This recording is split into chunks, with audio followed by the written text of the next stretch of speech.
নমস্কার, সবাই কেমন আছেন? আশা করছি সবাই খুব ভালো আছেন। তো আজকে আমি বানাবো রুই মাছ। তাহলে চলুন কিভাবে বানাই দেখে নিন। তো রুই মাছ এখানে নিয়ে নিয়েছি পেঁয়াজ, কাঁচা লঙ্কা, আদা, রসুন, টমেটো আর নিয়ে নিয়েছি ধনে গুঁড়ো, জিরের গুঁড়ো, লঙ্কা গুঁড়ো, লবণ, হলুদ। এদিকে আমি মাছটার মধ্যে লবণ আর হলুদ মাখিয়ে নেব। তো তার জন্য দিয়ে দিলাম লবণ আর হলুদ। এবার ভালো মতো মাখিয়ে নেব। পুরো রান্নার ভিডিওটা দেখতে থাকুন, আশা করছি আপনাদের ভালো লাগবে। এদিকে ভালো মতো লবণ হলুদটা মাখিয়ে নেওয়া হয়ে গেছে।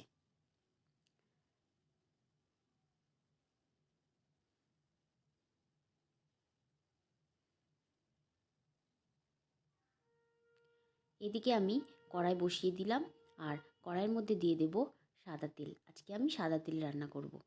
তো আপনারা চাইলে সরষের তেলও এই রান্নাটা করতে পারেন। তো এদিকে তেলটা গরম হতে দেব। তেলটা গরম হয়ে গেছে, মাছগুলো একে একে কড়াইয়ের মধ্যে দিয়ে দেব।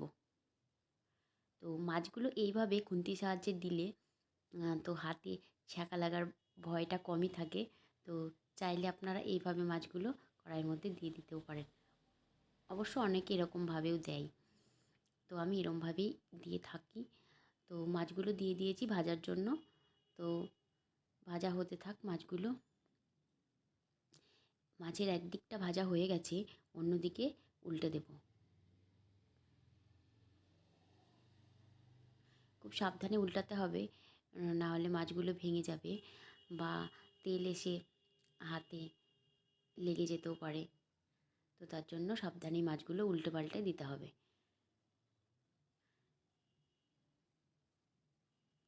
এদিকে উল্টে দিয়েছি আর ভাজাও হয়ে গেছে। এবার এক এক করে মাছগুলো তুলে নেব।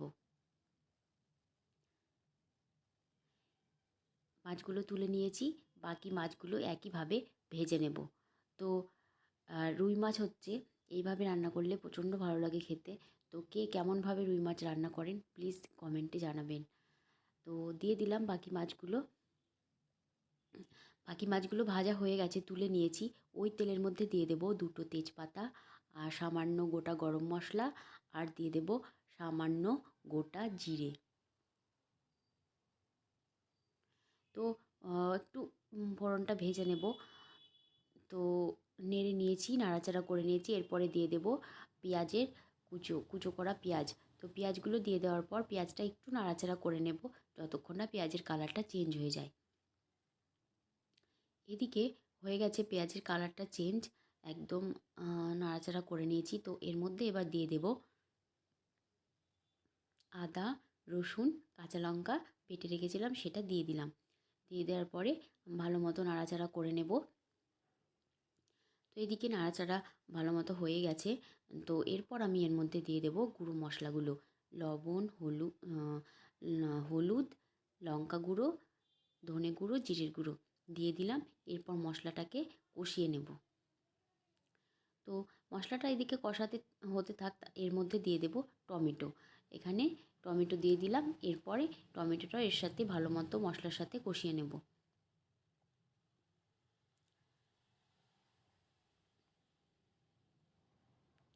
এদিকে মশলাটা ভালো মতো কষানো হয়েই যাচ্ছে। তো এর মধ্যে দিয়ে দিলাম লবণ। লবণটা আমি আগে দিইনি, এখন দিয়ে দিচ্ছি। তো লবণটা দিয়ে দিয়েছি। এরপরে ভালো মতো আবারও নাড়াচাড়া করে নেব। তো মশলা তো কষানো হয়ে গেছে। এরপর আমি এর মধ্যে দিয়ে দেব যে ধনেপাতা আমি নিয়েছিলাম, সেই ধনেপাতাটা আমি পেস্ট করে নিয়েছিলাম। তো সেইটা দিয়ে দিলাম। এরপরে ধনেপাতাটা মশলার সাথে ভালো মতো মিশিয়ে নেব। তো এইভাবে রুই মাছ হচ্ছে। কে কে রান্না করেন আর বা করেননি অবশ্যই কমেন্টে জানাবেন।